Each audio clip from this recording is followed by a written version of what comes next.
All right, 97.7 Outlaw Radio FM listeners, you already know what time it is. We got the one, the only, the ever so talented Scrilltown Mo right here on the line. How you doing this evening? What's up, y'all? What's going on? Doing pretty good, man. Hope everything is all good with you out on your end, man. You know, 2020 is really kicking our asses this year.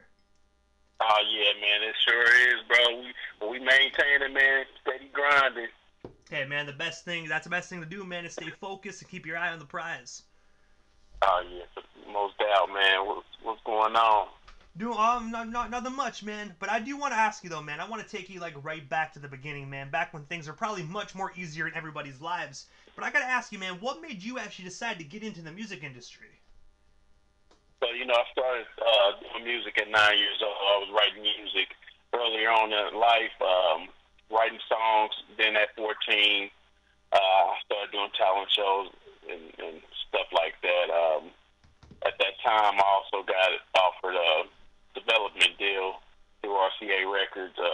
My aunt kind of facilitated that for California, but I wasn't ready. So I continued to do my music and went to school, of course. And after I graduated, I really went at it hard. And a couple of years after that, I started my own label, doing the CEO thing, managing people. But I mean, yeah, I love music, man. My passion for music goes like way back, man. My dad was a singer. My mom loved music. Got a lot of talented people in my family, so it was just in me, man. It was in my DNA, bro. And going back to the talent show days, man, like what songs did you actually perform, or what did you perform during those talent shows back in school? I wrote all my material, man. I've always written my material. So even back then, when I was in, sixth, seventh grade, I was writing my material. When I first sat down and wrote my very first song, like I said, at 9 years old, it was called "Just a Dream," and it was more of an R&B type vibe to it because I used to sing as well as rap. But man, yeah, like I said, it was always about, back then, of course, it was about the kiddie stuff. And then, as I got older, the talent shows got a little bit more grimier. And I was, I've always, well, even back then, I always called myself a street poet. So it was always about the streets and, it was always about positivity and how we could change things. But, yeah, that's mainly it. And also, when you actually brought up earlier about being 14 years old and actually offered a development deal with RCA Records, I was wondering if you tell us a bit more about that. And of course, how did yourself and RCA actually initially get connected? So my aunt was already in the show business up there in L.A. Rest in peace to her. And she pushed me when she first found out. She's from Kansas City as well. She moved up to L.A. when she was 18 or 19. So when she got up there, she started modeling. She started acting, doing commercials, and being extras and stuff like that in movies. So when she heard about me doing the music, she really vested in. Like she got herself into it, and she kind of was like a quasi manager, and she was just managing me, and she would always let her friends know about me. And she had a lot of connections up there. So it came upon a time where, she seen what I was doing. She heard my material. She knew that I was out here trying to shop myself, and she just made some things happen. So it was basically a deal where I would have to move up there, and they would develop me as an artist. Because back then they had those development deals where they would develop you as an artist. So they would kind of put you on the shelf and groom you, and then when it was time for you to be ready, then they would bring you out. What I'm saying, break you out as an artist. But like I said, with me, I didn't have the support here, nor the people around me to be knowledgeable enough to understand what I needed to do. So they didn't motivate nor push me to go out there to do it. So that deal, of course, ended and vanished when I told my aunt that I wasn't going to be able to take her up on that offer and that I was going to stay in Kansas City. Do I wish sometimes that I could rewind time and take that deal? Yeah, but I think everything happens for a reason.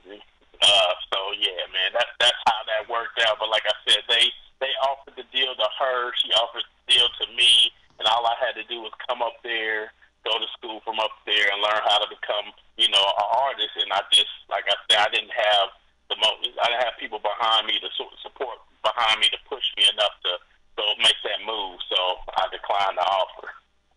And I have to ask you this, man. Like after all these years, like, do you think, like, you know what I mean? Like, if you can go back and like actually accept the offer, man, do you think you would, or do you think you made the right choice? If you don't mind me asking. No, I think I made the wrong choice. I most definitely think I made the wrong choice. But like I said, everything. I've always been a firm believer that everything happens for a reason. I think if I would have went up there, who knows what would have happened. I mean, I had a lot of talent. Being that I was only 14, writing my own music. Back then, it was singing and dancing. The sky's the limit up there in LA.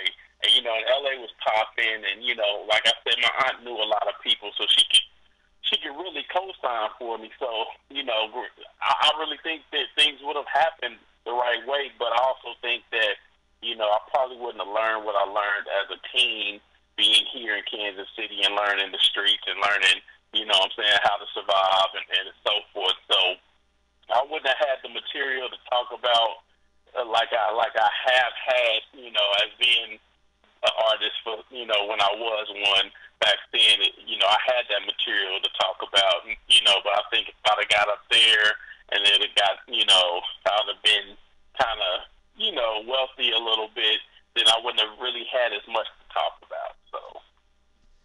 And also, in the year 2002, you actually formed a Royalty Mob Records. I have to ask you, can you tell us a story behind that record label? And back in the day, who did you currently have signed to you? Okay, so I started that label just based off of the mascot for the Kansas City Royals. So that label basically, the logo was a lion sitting in a king's chair holding the world in his hand. That was that logo, and it was basically KC Royalty was the motto behind it. When I started that label, I wrote a whole entire album, and then I took verses off of those songs and included some of my band members. We went by the name of Running Mates, 2004. That was the name of the clique that I basically branded when I was doing the music. That clique consisted of Rico Ricardo, A1, K Doja, Cowboy, Ray J, John, Big Leo, Lyrical Kingpin, and then there was and then there was DVG. There was an R&B rap group, and then I had my cousin Fatso and a couple other guys that was producing and writing on that. We had we had so many. It was like Wu-Tang XL. You know what I'm saying? We had a lot of members in that clique, and we did a lot of songs with a lot of different verses. And yeah, man, it was a good time. But when I had that label, I managed probably 95% of those guys. So all of them were slated to come out with albums on their own, like solo albums, but things just didn't happen. They didn't work out the way they needed to. And I have to ask you, is that label still currently active today, or did it just go defunct? It's not. Yeah, I shut it down in '07, and when I shut it down, I just kind of stopped doing music all the way around, and that's why a lot of people that I took a 13-year hiatus because I didn't do music again and touch anything until this year. That's when I decided to start Scrilltown MO. And it's funny because when I had Royalty Mob, Scrilltown MO was going to be a subsidiary of Royalty Mob. So I had already had the idea back then, and it was going to be more of an entertainment company for for Royalty Mob Records. So I just basically I changed the name, but it's all the same concept, man. It's all about getting money and doing what you got to do, grinding, being a hard worker, being heavily motivated. And also, you have Scrilltown Clothing. You also created the Scrilltown Clothing Company. I was going to ask you, what's the story behind that? And of course, where can our listeners actually buy some of your clothing? Okay, Scrilltown. So when I was doing Royalty Mob, it was all about. Back then, it was Kansas City has always used term Skrill for money. So that's why when I started Scrilltown, it was basically, that's why it says the motto is Money Town USA, is that, what my vision was is that anywhere in the world you can make money, by any means necessary. So this was a concept that basically came up for the grinders, the hustlers, the hard workers, blue collar people, anybody that's out here that's grinding to do what they got to do. That's what Scrilltown is. You out here getting money. It's never money. Getting money is never going to get old to people, and that's why people say, "Well, what does that mean? Like, what Scrilltown, is that a city or something?" No, it's everywhere, man. Because there's nowhere in the world that you will not find people trying to make money. You know what I'm saying? So Scrilltown's everywhere, and that's why I say, and the motto is Money Town USA. As far as getting the clothes, right now, you can go to spreadshirt.skrilltownclothing.com. That's where you can get all the merchandise for Scrilltown. I'm still working at getting just a full-on Scrilltown clothing website. But right now I'm using Spreadshirt, and I design all the material. All they do is they ship it out to you. So I got T-shirts, hoodies, hats, bags, tote bags, all that stuff online. But yeah, man, it's coming. It's most definitely coming. When it's all said and done, I'm gonna have a streetwear. I got the drip line, Scrilltown drip. I'm gonna be doing the Scrilltown girl line, where it's all female clothing. We just gonna do it all, man. And also, as well, I noticed that you actually are the CEO of Scrilltown Mo. If you don't mind me asking, like, is Scrilltown Clothing and Scrilltown Mo the same thing, or they have some different allergies? No, they're the same company within one. Scrilltown Mo LLC is the main company. It's the enterprise. Scrilltown Clothing, is the clothing line. And then I got, of course, Scrilltown Management and Consulting. That's the main. That's the bread and butter. That's where all of this started. And that's how I do it. Everything's under the Scrilltown Mo LLC. And now it's more Scrilltown Sony, because I have a partnership with, I'm a licensed distributor with Sony Music Orchard now. So. And I gotta say, man, that's actually phenomenal, man, because Sony is a freaking huge company, man. So congratulations on that, bro. Thank you, man. I appreciate it, bro.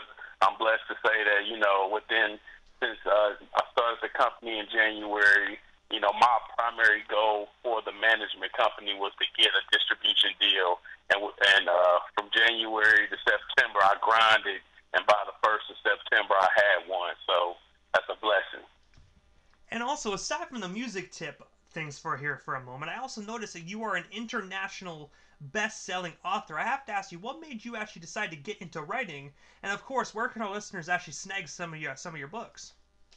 Okay, so I'd already had the idea of writing a book about autobiography about my life, through the struggles of growing up in poverty, being a part of a gang, doing the music thing, being a coach and a mentor, doing positive things in the community. So I'd already had that idea.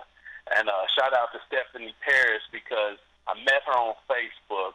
I'd already been running with the idea of a book, and she recommended me to Isabel Jamil, and she is a international best-selling author who has a series of books called Yes I Can. So she asked me if I wanted to be a part of this new collection, and that's the book that I'm in now, which is the 15 Mindset Secrets of entrepreneurs around, basically inspiring entrepreneurs around the world.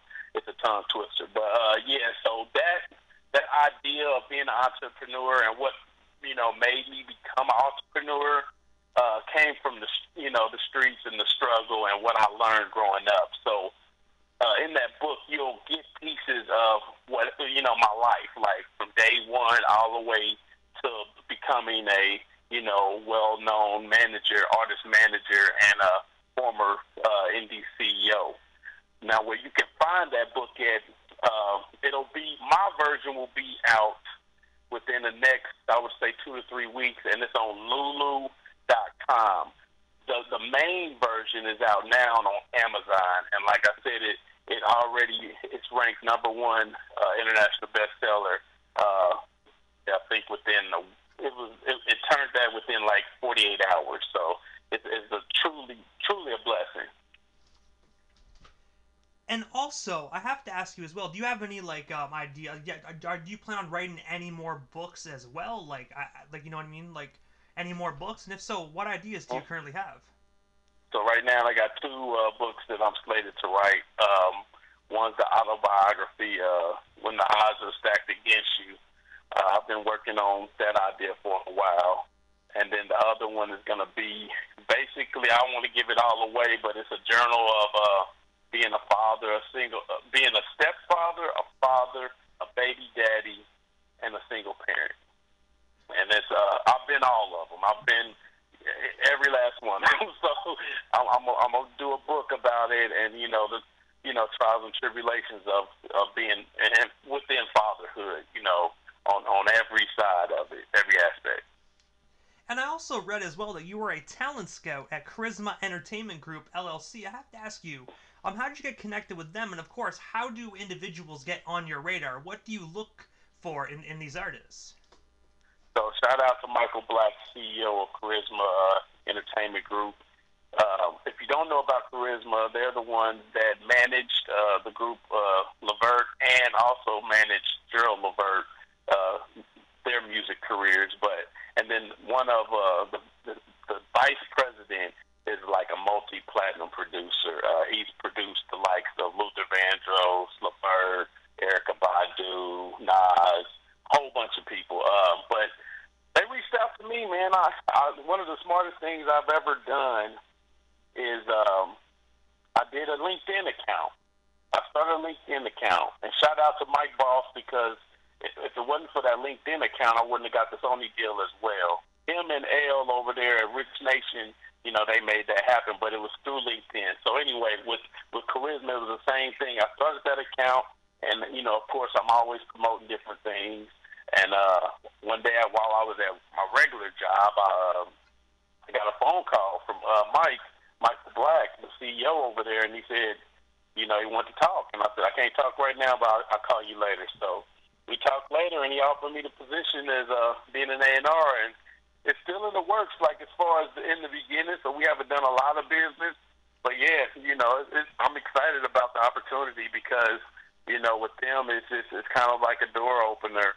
Now, as far as what I look for, I tell anybody is the first two things that I look for in any artist is EPK. If they don't have an EPK, they need to get one. And two is a budget. You got to have a budget. This music industry is not free. It never will be free. It never has been free. It wasn't free when I was 14 years old. Preach it, back in the day. And it's never going to be. You have to have that monthly budget. But those are the first two things I look for. After that, it will be drive, talent, potential, and just motivation. They gotta be motivated. They can't expect things to be handed to them. They can't expect their managers or their CEOs or their A&Rs to do all the work for them. It's a team effort, but at the end of the day, you're responsible for your career. Anything outside of that I can work with, but those will be the first couple of things I look for. And also, I noticed as well that July of this year, you actually released the mixtape titled Bag Money. I have to ask you, where can our listeners actually snag themselves a copy of that mixtape?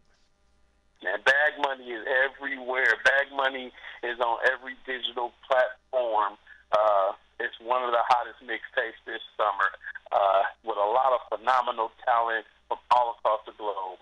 One thing I can say about me, even though I'm based in Kansas City, is that I don't discriminate when it comes to talent. So I got artists from everywhere on there, down south, up north, out east, on the west coast, everywhere. And it's going to continue to be like that with Scrilltown MO.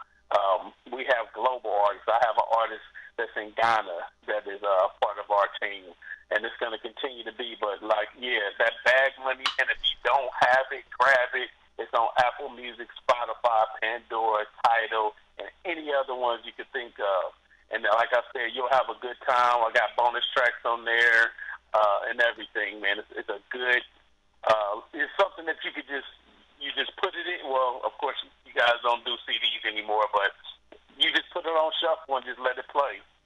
Put it on shuffle and let it play. I'm gonna be 100% honest with you, man. I'm old school, so I really do love the CD format. But I do agree with you, man. Not a lot of Yeah. people really want CDs anymore, man. It's a damn shame because I love the days you open up the booklet. You know, you read the lyrics, you see the pictures, man. You read the thank you Yeah. notes. You don't get that with a digital copy. You can't hold the case while you listen to the record, man. Man, I tell you, it's a struggle because I went out and pressed up about 100 CDs. You know, when I first released the Bag Money, and I couldn't give those things away because people couldn't. They didn't know how to use them. I mean, even the older people our age was like, you know, I don't even listen to CDs anymore. So, you know, I basically tell them it was a collector's item because, you know, they don't do it anymore. But yeah, man, back in the day with CDs, not only did, like you said, opening up the booklet, learning the lyrics, but you learned about the actual artist. You learned about his company and you know, the producer. You knew about everything with that CD. And one thing I gotta ask: when you said that people didn't know what to do with them, did people actually tell you like I don't know what to do with the CD? Like did they actually tell you that? And yeah, I had people like, "What am I gonna do with this?" I'm like, "Put it in." They were like, "Yeah, I don't listen to CDs, man." They was like, "No disrespect, but I just don't listen to CDs." And I was like, "Well, I get it. Well, you can always go online because it's on there too." And they, you know, I respected them for at least saying that they, you know. But like I said, it's rough. It's different. Times have most definitely changed, and that's one of the things I had to learn when I got back into this is that it's not the same. And also, I noticed as well that you actually received a shout out from comedian Anthony Anderson for your new album, Street Music and Meditation, Oh that's man. actually coming out this winter. I was wondering if you tell our listeners a bit more about that album and what they can expect from it. And also, how did it feel to have Anthony Anderson give you a shout out and show love towards your music? Man, I tell you like this, Anthony. Shout out to Anthony Anderson. Shout out to Styles P. Shout out to Chic Luke's. Shout out to Q from 112. They all have gave me shout outs, and that's all love. That's basically about the grind, man. You know, word travels. Word of mouth has always been that way. It travels. So I give a shout out to them. It felt good getting shout out for the Bag Money and the Street Music and Meditation album. As far as that album, man, I would tell you like this: you got a collective project with R&B, rap, and a little bit of gospel all in one. That's why it's called street music and meditation because street music can be anything. Because the thing about street music, it's still good music, and you can meditate to it. You can just chill. You can ride to it.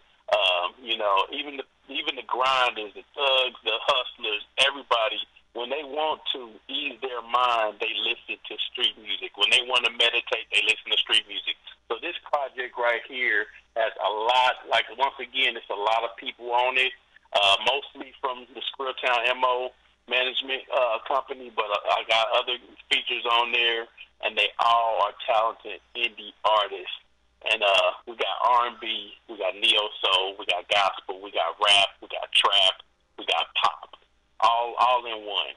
You know, and it's a collective project that's gonna be huge. So that's why I'm anxious to get it out, but I'm not rushing it because I want everybody to be able to enjoy this. I don't want this to come out and it fly over people's head because of what's going on in the world as far as the pandemic. I want this to come out at the right time so everybody can enjoy this project. And also, I have to ask you, is there anything I happened to miss during this interview? Anything else you would still like to promote while we still have you here live on Outlaw Radio FM?